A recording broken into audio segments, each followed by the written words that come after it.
we are yet again, guys. One moment. Now, our final XTV West Coast. Oh, really? Person to do this timeline is Mrs. Joe, a legend. How are you? Oh, I'm great. I'm definitely great. I feel like I'm reliving a new life. Really? How are you? Yes, I've met a few people, and just this is one of those times where so much good is working out. You're so used to negativity working out, and life gets predictable. However, it's not been that way. It's been actually quite amazing. Really, we're about to talk about an amazing time. That's right. 2000 and 2001. As you'll do the honors of talking about certain events that took place in XTV, or Sides it was known as at the time. And what are your thoughts on that? It's really good. This is a very important era. Excuse me. Tonguey here. And I hope to get people to learn things. I hope that's the takeaway, because when the TXG era came, it seems like that era sort of dominated, so well. Where when you look at this period, the Sides era, you know what I mean? You forget about it, because TXG was so much more harder and so much more edgier. Where this seems like, it doesn't even compete. You know what I mean? I know what you mean. Action was a great movie. To me, this is the pinnacle of the great recordings of that period. From everything they did, I like to do this recording because you can people often, like I said, look at this era in a negative light, but when you look at things like this, the thought process, the thoughts we were putting behind certain projects like Action, just randomly drawing figures and stuff and putting it on our room wall, so when you would pass by the room, you would see Action. You know what I mean? It's like, what is that? Like doing little mysterious things, writing little cryptic notes or whatever, just to advertise a film. And I think that's what made that so special, is that we really took time to, advertise and do the things we did with this project here.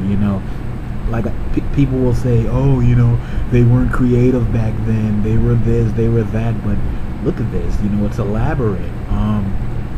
And the film itself, getting two eras together, the Spot the Doggy show and the Donkey Kong show, that was amazing, because that was not done at the time. You wouldn't see those groups of people together. And why was it like that back then? Do you know why? Well, I don't know really. I guess that it was best to have it separated, for whatever reason. But I think we broke that barrier.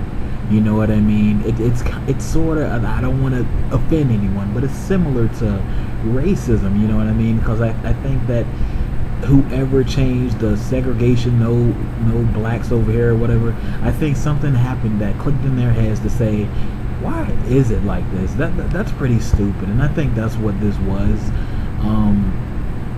Because you could get penalized for going certain places. I remember a while back, Candy Kong, she went over there to SIDE. She wasn't supposed to be in there, but she snuck in as an audience member, and she was fined, a hefty fine. You know what I mean? And she was placed in jail. Oh, wow. Yeah, she was placed in jail for going to SIDE. This had to be 95, and she really wanted to see Flamingo. And we was like, me and Joe, we were like, no, you can't go. You're not allowed. Do not go there. don't do this, you know. And she was just so adamant on being like, I don't care, I'm going here, I'm going to enjoy my life, and, you know, forget you. So eventually, you know, she went there and she was arrested. Yep. And she's kind of resented us since then. You know, I mean, I'm not sure the update on her or Gambling Conga or none of them, but yeah, at that time, you know. So you wouldn't bail her out of jail? No, not at all. I wouldn't, because she disrespected us and she had to learn. And, you know, she obviously, I guess, didn't learn because, you know, she fell into certain traps. And we're supposed to be talking about action. I'm so sorry, guys, but, you know, it's okay. We get sidetracked. Yeah. But going back to this, you know, putting those different elements together, Spot the Doggy was just a movie with just the toys, you know. Donkey Kong was, of course, the Super Nintendo, you know what I mean? And that was two different things, you know, but we recorded on tapes, and just to make those two things come together is amazing. Everything stands out to me, like, you know, I'm going to try not to get emotional.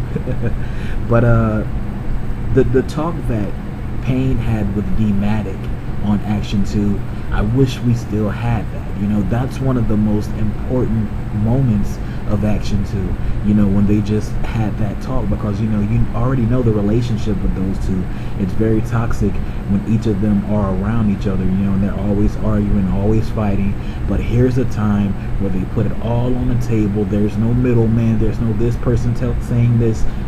It's just those two, and they work out an issue. You know what I mean?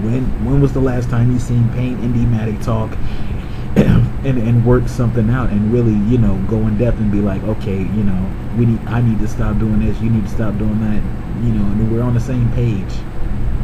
So that's one of the things I truly miss about it, is it was so full. It had that, it had action scenes, it had comedy scenes, you know. And this is not me bashing the THG era, but a lot of times you didn't have things like that. You didn't have that emotional scene, you know, where people just like let it all out, you know what I mean, and just talked, and it was peaceful after that. You more so had it was just violent a lot of times, you know, because they were, you know, they were young, angry, and that's just what you heard a lot of young, angry material, you know what I mean. Even though it furthered the culture, when you look at this did more than what THG did, because it was a lot more put into the film, a lot more thought, as I said. It was a lot more elaborate, and I'm sorry if we're going too long on this topic. Oh, it's okay, it's okay. Yeah. So, this phone is shit. I'm gonna say HY. Excuse me, I cough like a man.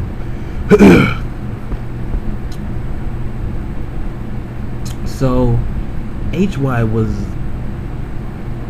a new beginning for the whole D-Matic and Pain thing. I'll never forget it, you know, like this whole thing. HY was amazing, you know, because it was our first time truly ever recording by ourselves. I mean, we recorded back in 1997 when we were just recording us playing Super WrestleMania for the Super Nintendo, and we were just like, it was so boring. Like, we were just like, yeah, whatever, let's just record. And Tony B did his song "Hanging with the Big Boys," "Hanging with the Big Boys." Oh, I remember that. Yeah, that was his little thing, and he performed that on there. And this tape was like, you know, damn, you know, it's my recording. And this was brought upon, because Justin wouldn't let you guys record what you wanted on SIDE radio. Yes, exactly. Due to Justin not saying that, you know, saying, oh, this is not Pac-Man, it is Pac-Man, this is my show, you better get out of here with that. We decided to do our show on his radio, though, you know what I mean, HY, and it's good. I think that what's going on with Hell Yeah, it's not really remembered like that and regarded as one of the greats because we've lost so much recordings of it, and the only two recordings we have that are left are okay. You know what I mean? They of course get their respect because they are the only two out of a show that was monumental and that inspired the FNKs and all these other different shows that's come after that. But HY broke a whole lot of ground. We had special guests on our show, special guests that fought. And this first episode was funny. Just Soup getting angry and being like, "Man, who stole my tape?" All that, that you put into it. It was really great for the time. And I wish we still had a whole of it. But things happen, and better things come after that. Pain being an SIDE, another special thing. You got to really give it to Pain or Dee Dee for this year because Dee-Dye was just all over the place, just breaking ground. I mean, being with ODD in them, the Spot the Doggy, and that's not allowed for years. Now here he is in SIDE. It's just crazy. And I was proud of Pain. I was truly proud of Pain. I could not stop hugging him and kissing him, and I remember he was like, "Okay, grandma, okay," but I couldn't stop it. It's like, you made it. I mean, I seen these guys show after show, D-Matic and Pain. I always just trying to entertain the audience. I used to see them sweat. You know what I mean? Like pouring sweat just to entertain an audience. Now here they are. It's the year 2000. They're breaking new ground, making history, and just making a lot of money and being successful. And when you watch your grandkids, struggle, their parents died, what I mean, when they're very young. So when you see things like that and just all this tragedy, all this horrendous stuff going on, all you do is hope for the best, pray for the best, and you see them giving their best because that's why you're praying for them in the first place, and then here they are, the best. So that's truly what made that special to me, this whole period. And just seeing him interact with Flamindo, Little 007 and all that, he truly was happy.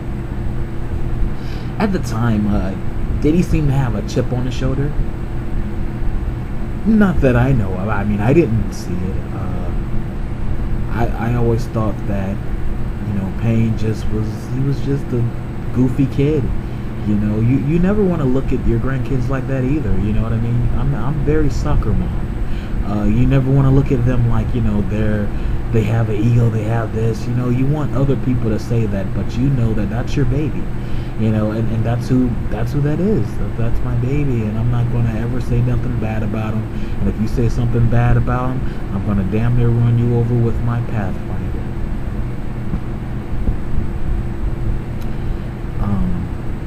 Yeah. TXG Mania was so special. Again, XTV in 2000, you can say whatever you want about XTV, but there was a time when we truly didn't have anything. You know what I mean? We didn't have a YouTube channel. We didn't have a computer where we could do these animations. We didn't have anything, and all we had was a cassette tape and the radio. So Sides of Mania was something, I guess Joe had just wrote on a cassette tape, Sides of Mania. I guess he just wrote it.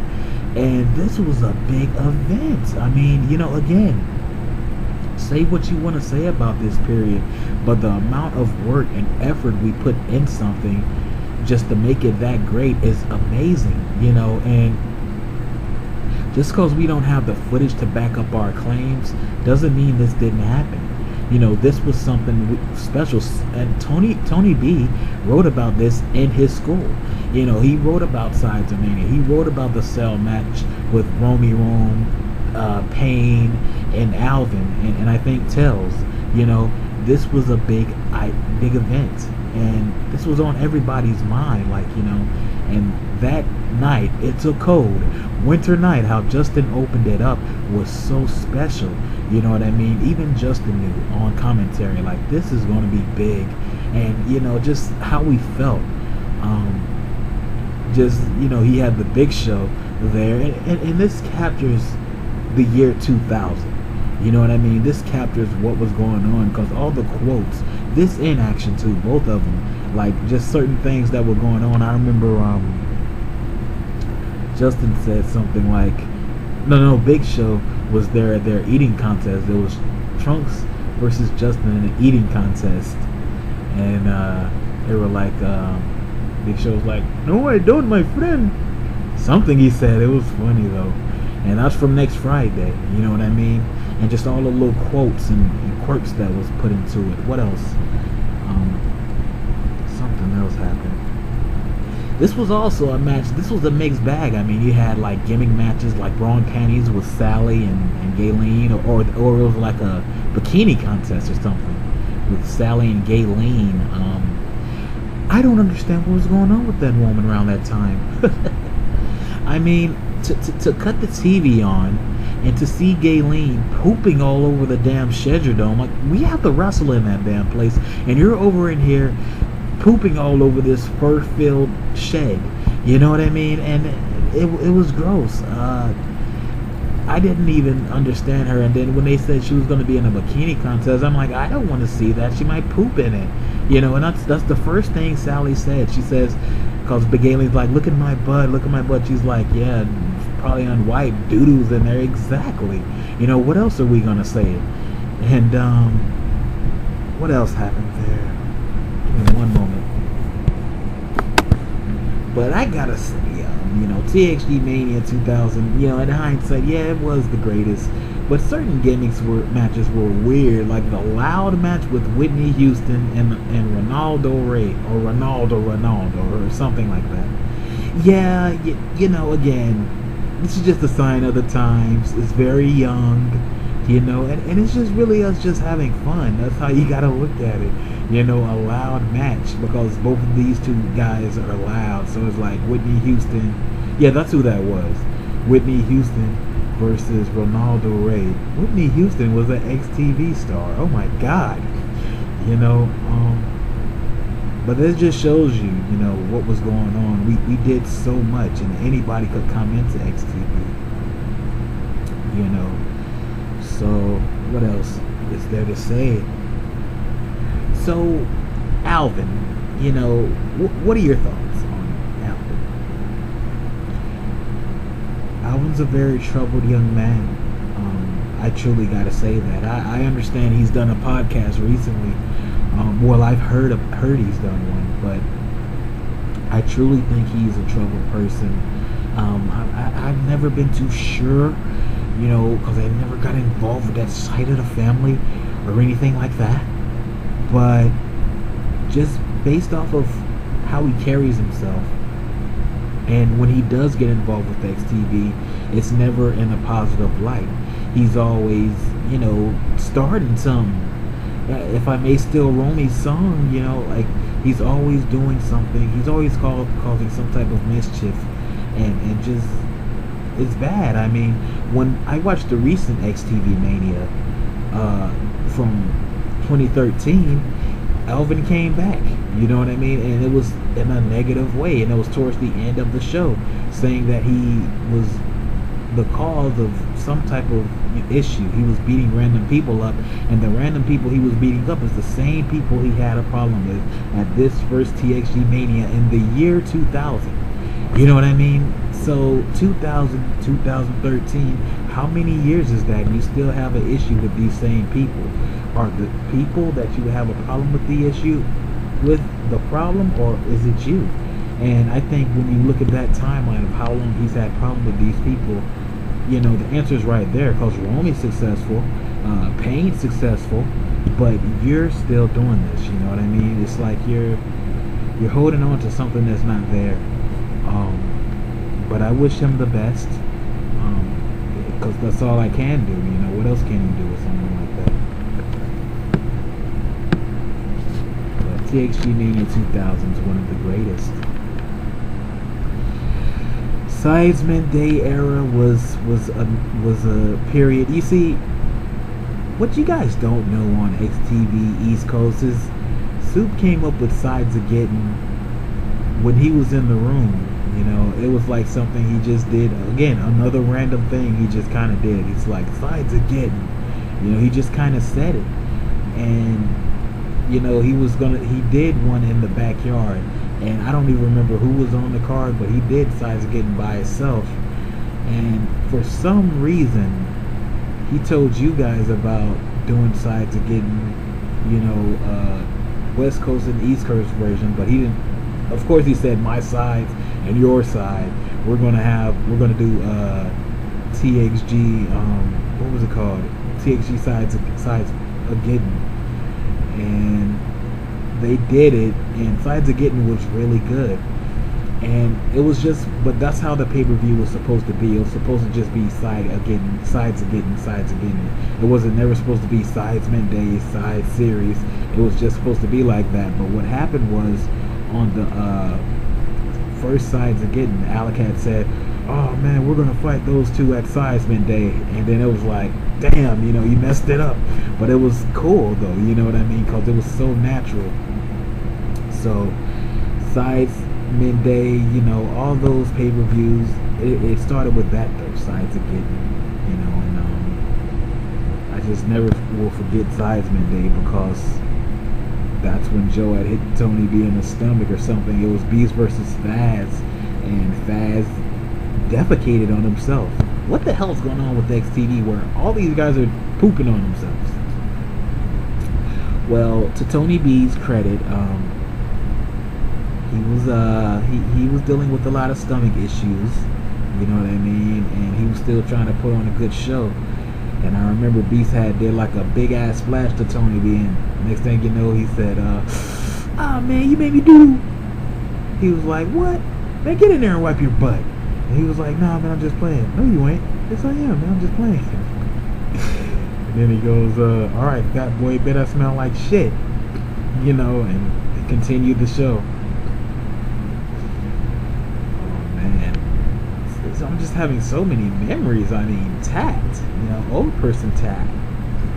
Calm yourself, Tact. Just, this was an interesting period, you know, Sidesmen Day, all this stuff. And, you know, it's so much memories with this. I mean, Alec and Chris Benoit, Alec Irish whipping Chris Benoit into all this stuff, and, you know, everything falls down and breaks, and then Soup goes inside, Grandma talks to Tony B, and it was a good talk they had. Just everything that went down, you know, at this time was really golden, and I'll never forget it. Raw was brung up because it was set to replace SIDE, and you know, its efforts worked for a while. Mick Foley versus Tony B in a cell match. This is Tony B's first involvement and in a match, and this was good. You know what I mean? Tony B's just silly, and I remember the night. I guess it was like some pay-per-view they were having. You know, the feud was building up. Mick Foley, Tony B, and I remember Deborah came. She was like, "Good luck, family," and you know, Joe had came in there to see about the Raw, and he just bust out laughing at that fake Deborah. You know, what was supposed to be her. And, you know, it's nothing more good I can say about this show, because it was very short-lived. I mean, you know, because as you said, it is short-lived. Was there any champions or belts being passed around here? Not that I know of. I think that this was just a fun show. Like, I don't remember who the champion was. It's just so far back, you know. Like, I if it was a champion though, it had to be Flamingo, you know. And this was keeping him relevant for a while. So yeah, Raw was a great show. You know, like, there's nothing more I can say. But the main feud that I remember is Flamingo and Tony B. I mean, no, Mick Foley and Tony B. And then trying to think, was it Luke and Duke or somebody? Jesus Christ, this is old. It's just all this stuff is just so ancient. You know what I mean? It's like, wow. But Raw was a great show. I mean, I always remember it being a good time. And that's about it, I guess. I can't think of anything else. Wow.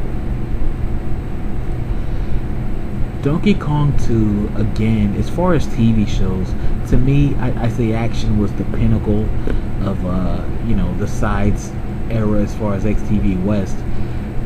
Donkey Kong 2 was the pinnacle as far as TV shows. You know what I mean? Because the chemistry Payne and Dixie had was just unmatched. And they were in their own class, and nobody could compete with them.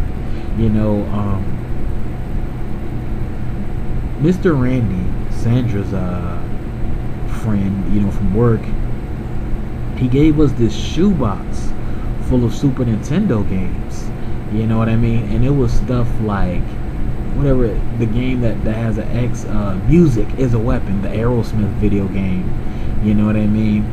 And he gave us that. It just had so much. It had football games, and it was a shoebox of just all kind of stuff. And Donkey Kong 2 was in there. I think the first one was in there too. And Super Mario. And this is after the Nintendo 64 incident. And we might have still had the PlayStation, but like we were not adapting to the PlayStation well, because XTV East Coast, they were doing such a good job with the PlayStation where what we would do would seem kind of like a ripoff. I mean, even when you look at the shows that was on the PlayStation era, Dee Dee and the Witch Doctor, Romy Rome already did that show with Justin. You know what I mean? Like, so when we would hear You Always Starting Something, like we would think of them. We would want them to do this. You know what I mean? Sometimes, not all the time. And that's not to discredit Dee Dee and the Witch Doctor, because it definitely, belongs in the conversation of great TV shows. But Romy did that show so much better, where you kind of lose track and forget about moments and episodes that happened with that. But anyway, so the Super Nintendo era is brung in, and it's a step back. It's like now everybody got to do everything over. And not only that, but graphically, sound wise, this is a Super Nintendo in 2000, and we just had a Nintendo 64. So how are these guys going to adapt to this? And in my opinion, they adapted very well. Like again, the Donkey Kong 2 and Super Mario, him making macaroni and cheese and doing all these different things. It's like nothing fazed them. Graphically, yes, it was a step back, but I feel everyone put their best material forward when doing this, because we've had moments and classics, and this is what made XTV West Coast stand out from the East. Give me one moment, I'm going to smash this phone. Take your time, Miss Joe. Oh, never mind. But this is what made this, period so important, because of that. And it stood out from XTV East, and they were doing so much things. I think Duke Nukem was still out on XTV East. Maybe Bobby just got Ape Escape, and they were dominating, but we were starting to dominate and come to our own, doing our own little thing. You know what I mean? And you could definitely differentiate words.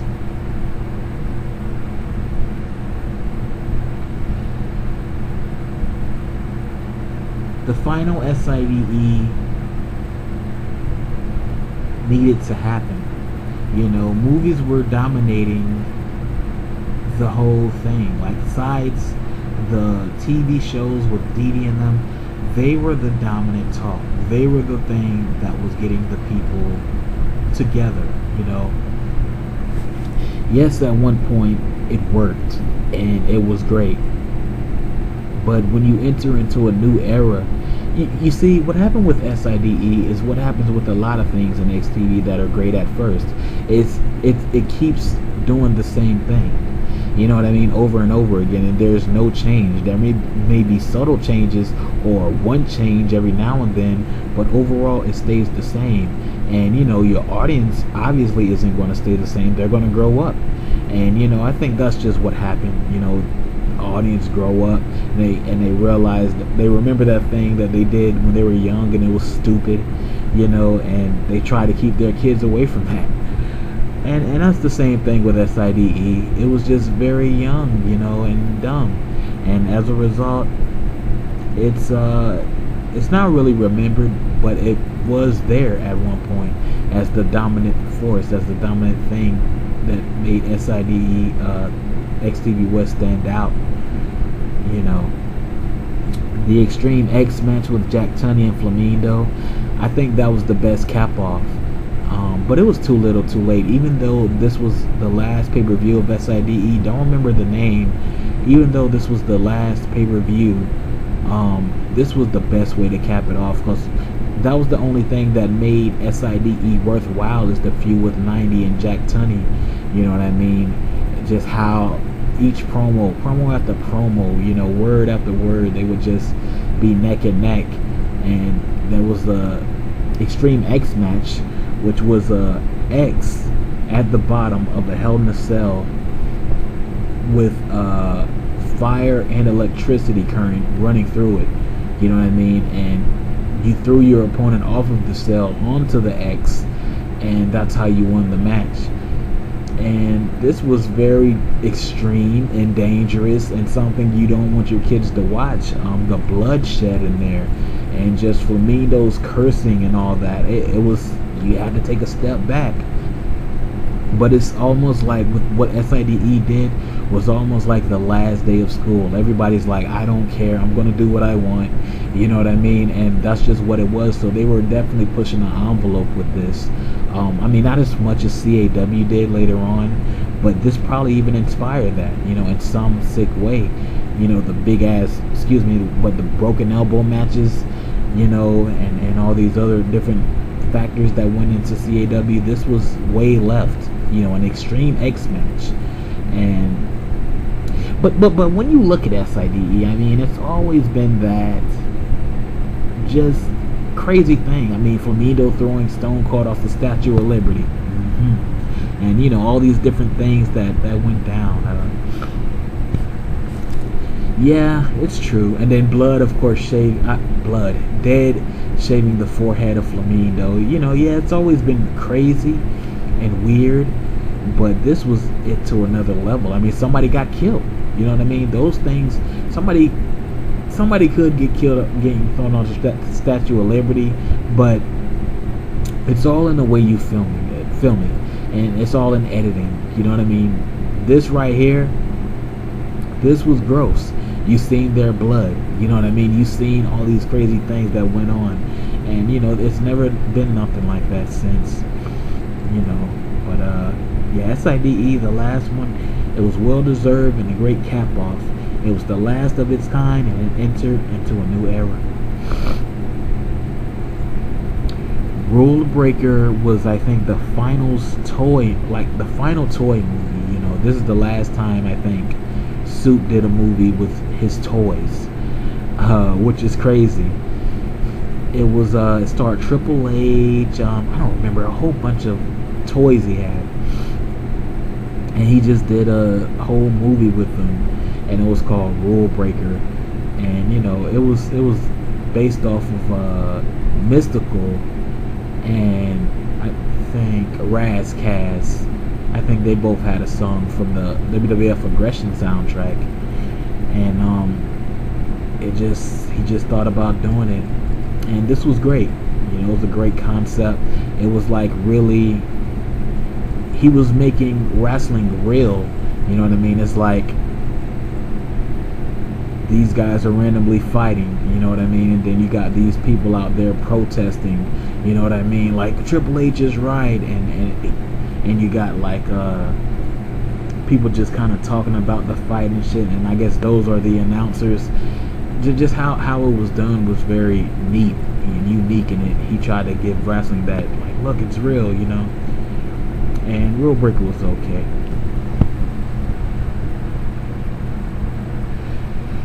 Toys the show. I mean, is this too extreme? Again, this is too left. Yes, it is. You know what I mean?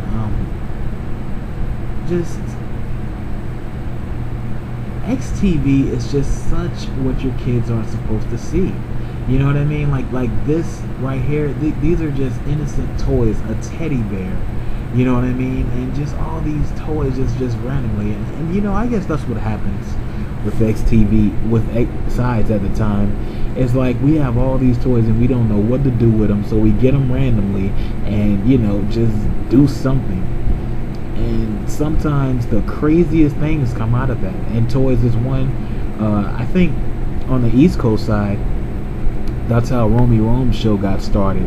Joette just got a bunch of random toys after watching Winnie the Pooh, and, you know, just did a whole bunch of different, you know, just did the show based off of that. So, and that's similar to what Toys is.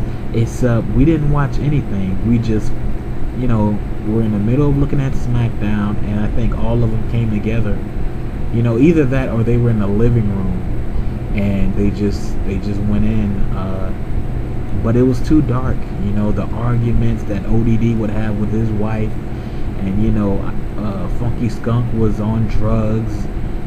Just, these are just, and it's like I said, innocent child toys with serious issues, you know what I mean? You would think it's for kids, you would think it's targeted for kids, but when you see the dealings that these guys are dealing with, it's very sad and disgusting in a way, you know. But that's just XTV for you, you know. I mean, because later on, the Real World and the TXG era came, and would you say this is the first reality show? In a way, yes, you know. But it's not really real though, because they're just toys. So I don't know, you know. Weird time. The Kong family was brought upon because all of us were doing very successful in our own right. So we decided to do a show, and it would be randomly when Soup would take a shower. He would just do, you know, that shower on Ellicott has some just great ties, you know, because like sometimes I think Joette used to do stuff like when he was in the bathroom and we could hear it like in the next room or something, and, you know, it'll be funny. And so that's what the Kong family was. It's like, yeah, I'm gonna get in the shower and do the Kong family. We would get in there and it'll be a whole thing going on, you know, where Dixie's like, boys go to Jupiter to get more stupider, you know, and just, we randomly would just do things, have arguments, fights, but all in fun and, you know, comedy. This was very short-lived. Some of the moments I wrote down on my list is Grandpa Joe being punched by Pain, and as a result, his lip was stuck for some years. Yeah, that was a legit fight. Oh, really? Yeah, that was legit. You know, Pain's substance abuse was getting out of control, and, you know, we didn't even realize it at that time. But, like, you know, now knowing that's what he was dealing with for that long, it's like it all makes sense, especially right here. You know, he was supposed to be in character. However, I guess the drugs was telling him one thing, and, you know, his actions was doing something else. And, you know, he was supposed to be acting like something, but he got definitely too into character where he hit him in the face. And Joe tried to have surgery for years, and it was finally 1 year where he had surgery and they fixed that issue. But yeah, for years they were just at odds, you know.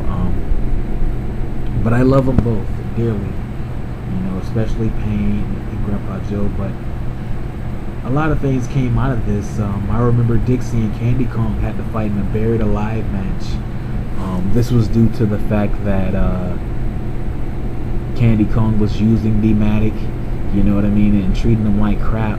And Dixie finally got wind of it, and she decided to fight her in a buried alive match. And this is when Gambling Kong and them came in the family. And you know, I said this on maybe, I don't know which shoot, but I let it be known, like, I felt like Joe was just letting people in randomly. He would just let Gambling Kong in, just all these people. It's like, you know, I understand, put family first and put family in it, but it got to a point where, like, who are some of these people? And some of them were very greedy. Gambling Kong was a very greedy person, you know, Candy Kong as well, and they would just manipulate Trunks. They would manipulate Joe. Everybody was being manipulated, and I'm not one that's saying, hold on a minute, but I'm not being heard. It's like, we got so much money, why not give it to the family? That's how they were seeing it. And you know, when those two fought, though, Dixie, she was one of those ones that was on my side, cause you know, one thing about Dixie, she may play a dark character at times, and it may be overwhelming to some, but at the end of the day, she has a heart, you know, and her heart is broken. You know what I mean? But at the same time, it's still there. It still exists.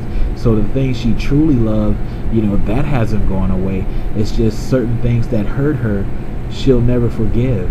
And so when she sees things that caused her heart to initially break being, you know, put on someone that she loves, she's gonna go all out and do whatever she can to protect that person, you know. And that's what this situation is with her and Candy Kong. You know, it's like, do not mess with my brother, you know what I mean, leave him alone. And she would go, she went and she fought him, you know. Gambling Kong tried to interfere. I think we were holding them back, and she buried Candy Kong alive, you know. Is she still living?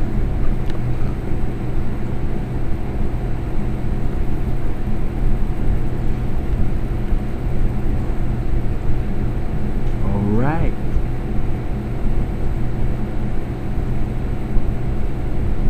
Well, that was 2000. Now we enter into 2001. Oh man.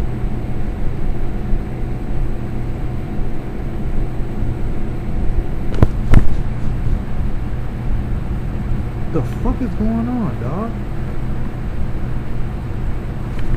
Fucking Beetle and shit.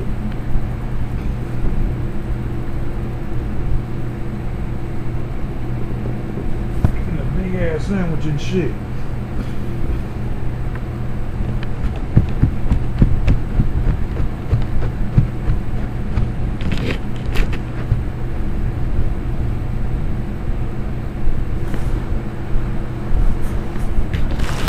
We apologize.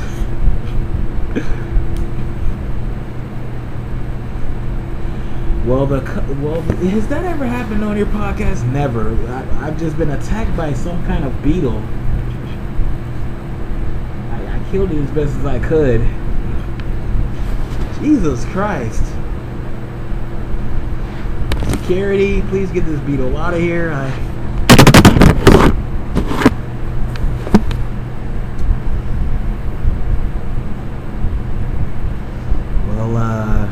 Okay. Sorry, 2001. We're about to get into it. Me and Miss Joe. So, Twisted Metal 4. Okay. This was something different that Pain was doing. You know, and I also credit Pain at this time because, again, he was trying to do whatever he could. You know what I mean? He just did a bunch of different things.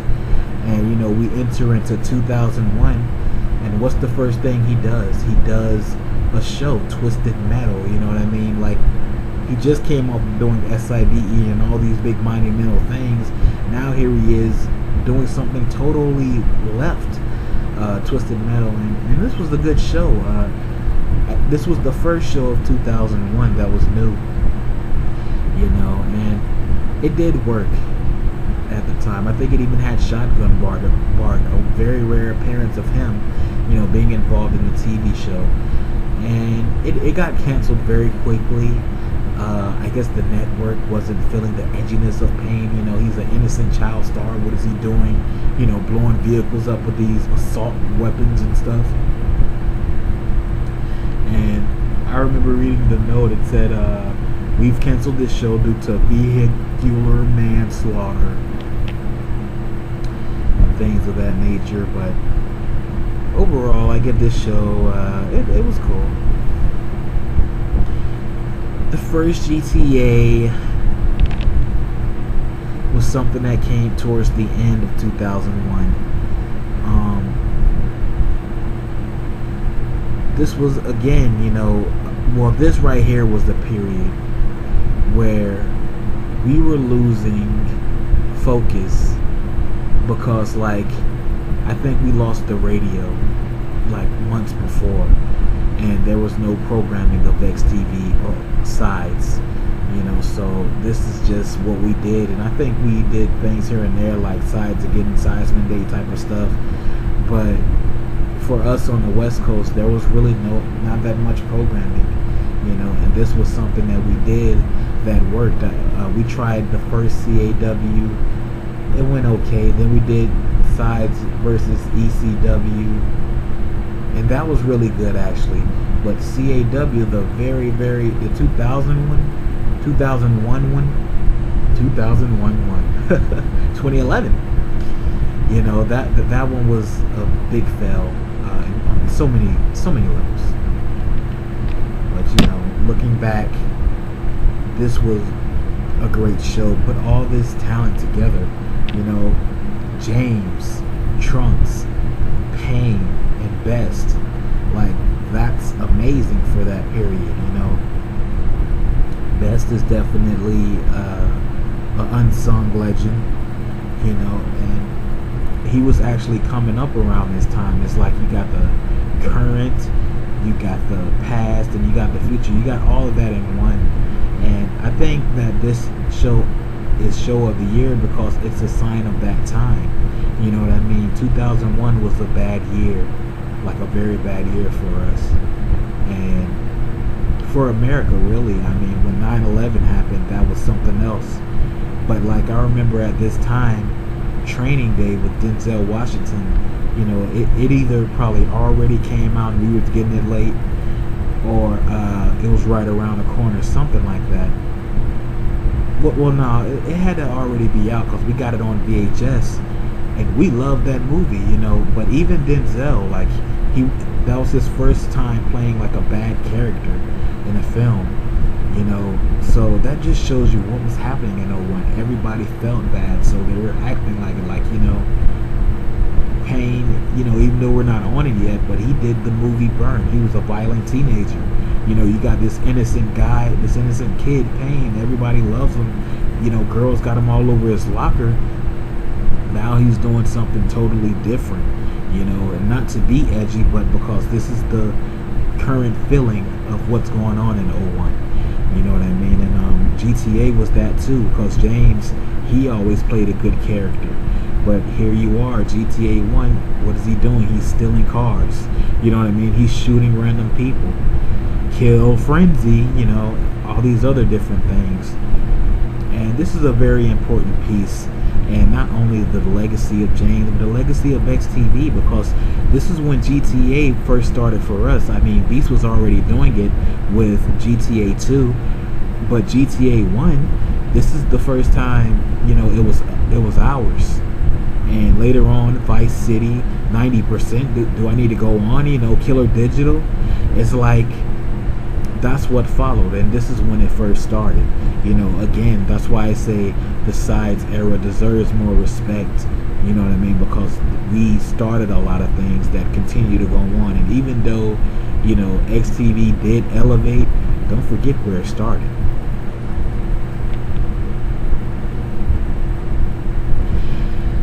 The first controversial XTV recording is just this, in my opinion. Anytime you're dealing with religion, it's going to be controversial. Anytime, you know, no matter what side you stand on, or, you know, whatever it is, religion is just controversial. Views of God and views of how things work. That's just it. Some people don't grow up the ways you grow up. So as a result, people aren't hip to different ideas or opinion, especially when coming with this. And that's what happened on this episode, Pain. They were having a rough day. It was 2001. Before 08, it was 01. But it was a rough night, you know what I mean? And it was just really bad. And I remember the tape cut off in the middle of them trying to do a segment. And on the B side of the tape, it was either Pain or D-Matic. I'm leaning towards D-Matic. And he's just like, why do people believe in God? Because the Bible says. Why do people believe in the Bible? Because God says. And that's just what his whole thing was. He just kind of was going in on God. It's like just feeling like God is making all this bad stuff happen, so let me bash him. That's what this was. And it caused a lot of controversy. Because it was like, because people held these guys up as the best kid stars. At the 2000, it's 01 now, they're held up to this high regard, and then they randomly talk about religion. They're like, this is not what I'm paying for. It's almost like taking your kids to Disney World and then it's Slaughter Massacre or something. And that's what this was. It's like seeing somebody talk about something that they don't normally talk about. And it was controversial for the time, and as a result, it got so bad where they had to stop doing HY for a year. They got banned, suspended, I should say, from doing the show. Wow. So that's why we didn't see much of them after this. Exactly. Because of this, they were controversial. The first CAW was awful.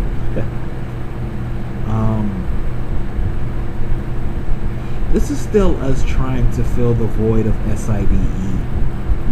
This is us still thinking we need a wrestling in order to keep XTV relevant. And we do in some way, but this was so forced. This was extremely forced. And it came off that way, like, let's just do this. And I think it ended very early. It was just a bad show overall. I don't remember any of the matches, but forget this topic. We'll move on. SIDE versus ECW was one of the highlight things of 01. During 2001, there was an invasion angle that to date gets a lot of mixed to negative reviews in WWF. And inspired by the invasion by ECW, they decided to do SIDE versus ECW, and Soup was just trying to find his hands on anything ECW, and it truly messed his mind up, because he would just do the craziest of things, you know what I mean, and like just go wild because he was influenced by ECW and all. And when he did SIDE versus ECW, he had Just Incredible versus Little 007 in a pole match. Now this was crazy, and I'm surprised Little 007 didn't talk about this on his shoot. Just Incredible put a pole on Little 007 and jumped, and it almost poked Tony B's in the eye and knocked his eye out. But it left a little scratch under his, on his cheek. There's little things like that, that just made this an incredible night, because 2001 already was just a horrendous year. It's an incredible night because Tony B almost knocked out his damn eye. No, I mean, just the length they went, you know what I mean, to make this great and make it extreme and stand out was awesome. I don't even remember who was on commentary, and it wasn't recorded, but this did happen.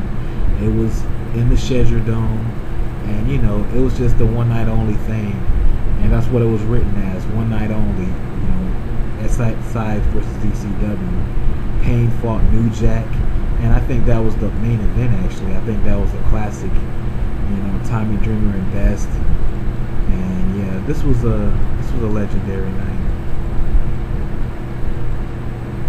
I was looking forward to talking about this. Oh, really? Yes. Burned is Payne's, man, your own grandson. This is amazing. This is Payne truly breaking out and just doing his own thing. I think this is when he got rid of Grandpa Joe as a manager, and he just did his own thing. And he played a movie. He was trying to talk to the kids, with this film, The Violent Teens. He was trying to show you, like, yeah, you can be bad, you can be disrespectful, but this is where you end up. And it's unfortunate that people got too angry, and most of the copies were destroyed, if not all. So we don't have evidence to talk about Burn, but Burn was a great film, and it put Payne in the right, in a negative light, but he tried something different. I mean, it reminded me of Macaulay Culkin when he did The Bad Son, or something like that. Hold on.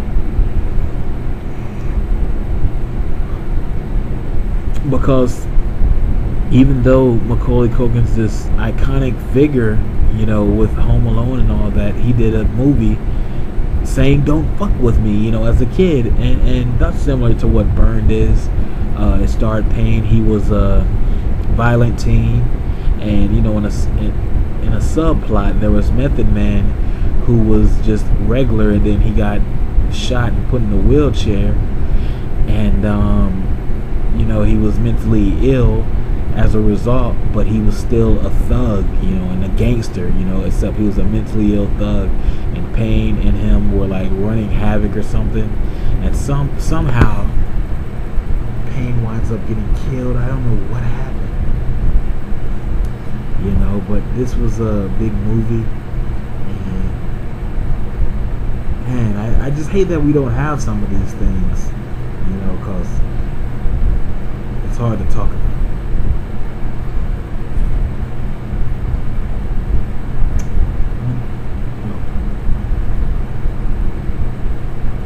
The final Spot the Doggy show was another one of the only good things that happened in '01. This was good because it had him doing the Tough Enough.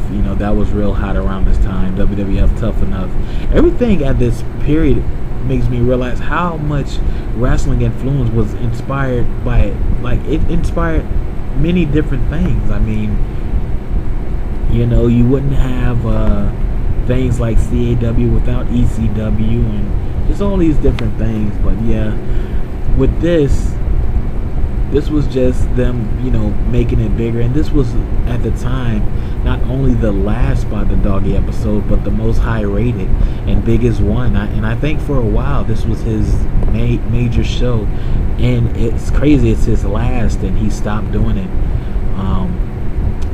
ODD had a lot of substance abuse problems for years, and it took him a while to quit, and but thank God he did. It's just that the damage was done with his career after this, because when you pull the plug on the greatest show, and you just had your big episode, and fans are wanting you back from 2002, 2003, and all these years are passing, and better things are coming, people are going to forget you. And then when you finally do come back, you still got people that are happy, but then again, you leave when you're on top, and then you come back with tongue cancer and you can't talk hardly. People are going to remember you, but they're going to remember that's the guy that's always pulling the plug when he does something great. Let's not cheer for him anymore, because he might do something great again and turn his back on us, and that's what happened with ODD. It's like he would reach the height of his success and walk away, you know what I mean? And I think that's what it was. I don't even think he did that intentionally. I think it's just it's what happened, when you're on drugs and you're dealing with the demons you deal with growing up. So yeah, it's unfortunate that this had to be the last show, but at least he's off drugs. It's too bad he's left XTV, but God bless him. Bobby Classic is a king, but we all have our humble beginnings, and that's truly what Ape Escape was. Even though he wasn't, because at the time, Ape Escape was his first show. He was doing his thing. He was very popular, but I think it was due to the fact that Romy and Payne would, talk on his show and keep his show good. It was almost like it was Romy and Payne's show, because they would be the main ones taunting him, making fun of him and all that, and that's what kept it good and kept it huge.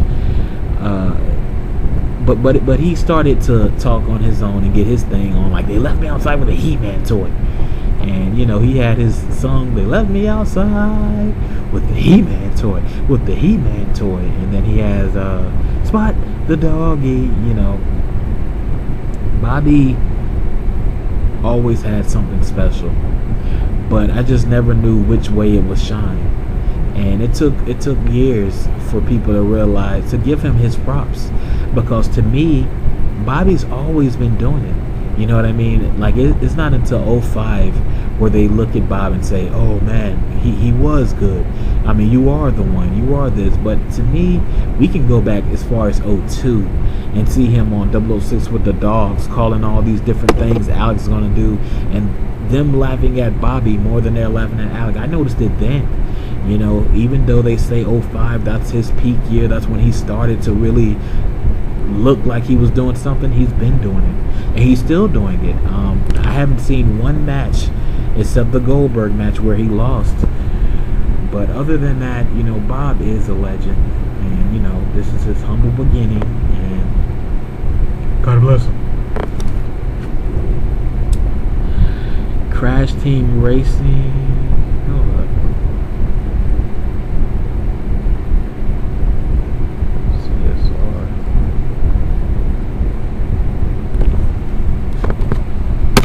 Crash Team Racing was another great show for Romy. It's almost like the Super Mario show, the Mario Kart, but he did his own thing, and he brought in people. Dingadal, and Dingadal had a great following for years. His whole southern cool accent just made him very relevant. I wonder what's happening with him. I think they should put him on the podcast, actually. We haven't heard from him in a very long time. It'd be cool to update with him. But overall, these guys were great. Romy's always been funny and always been a friend of the family. I consider him, that son I never had. I mean, he's always looking out. And, even right here, he got this whole team. And, people that you can tell he was in the struggle with, and, he got them a job, an opportunity for them to shine the light on themselves. And, a lot of them did. Like, I don't remember no person from there that wasn't that good or whatever. But yeah, Crash Team Racing was one of the best shows at that time. 2000 and 2001 in hindsight.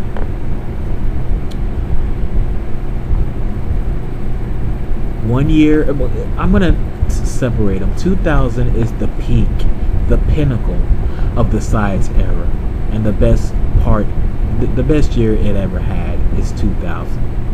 And 2001 is the beginning of the worst year for the Sides era, because as you know, after 01, things got a little worse. I'm sure Monster did a great job talking about it.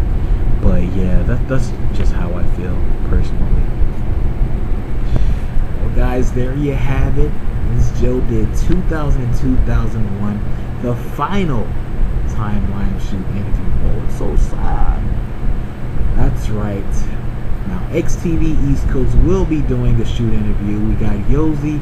Hopefully she can be able to do 2013 one of these days. But right now, there you have it. Miss Joe, the year 2000-2001, Monster 0203. Gex, you need to get off your fat ass and do 0405.